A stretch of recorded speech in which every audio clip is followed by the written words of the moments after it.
এই জান শান্তিভাবে কি লিখেছেন তোমার ফোন দিতেছে। এই বেটি সারাদিন আমার ফোন দেয়া জ্বালায়, আর তুমি এত খুশি হও কেন? হ্যাঁ, ফোন দিলে রিসিভ করে নে রাখো। এরকম করো কেন? জান একটু ফোনই তো দেয়। রিসিভ করো। হ্যাঁ ভাবি বলেন। হ্যালো ভাবি। কি? ভাবি আপনার এত সুন্দর সুন্দর স্টাইলিশ জুতাগুলো কোথা থেকে নেন?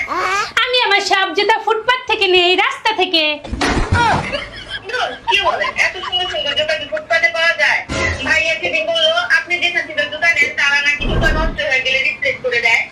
হ্যাঁ আমার জামাই জানেন এত সুন্দর সুন্দর জুতা কিনে দেয়, এত দামি জুতা, কিন্তু 2 দিন পরেই নষ্ট হয়ে যায়। বলেন না ভাবি কোথা থেকে নেন?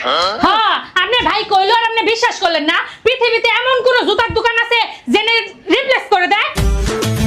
ভাবি আপনারা কেমন জানেন, একটু বললে কি হয়? ভাইয়া হলে আমি ফুটপাত থেকে কিনি। রাখেন। আজকে আমার মায়েরও থেকে জুতা আসছে। আজকে যদি খালি আমার জুতা নিয়েও শান্তি ভাবির কাছে যায়, ওর আজকে খবর আছে। কই গেছিলাম? কই গেছিলাম? বাইরে গেছিলাম একটু। আমার জুতা কই? জুতা কিসের জুতা শোনা? আজকে আমার জুতা আসছে না, অনলাইনে অর্ডার দিছিলাম। হ্যাঁ। ওই জুতাগুলো নিয়ে তুমি মাত্র যা শান্তি ভাবির দিয়ে আসলা না? হ্যাঁ।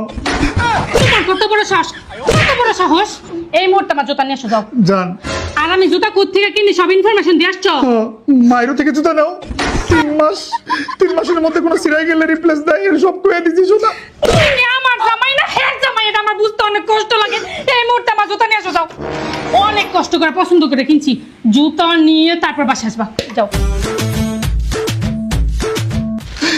এই নাও তোমার জুতা। কাউরে কোনো গিফট দিলে ফেরত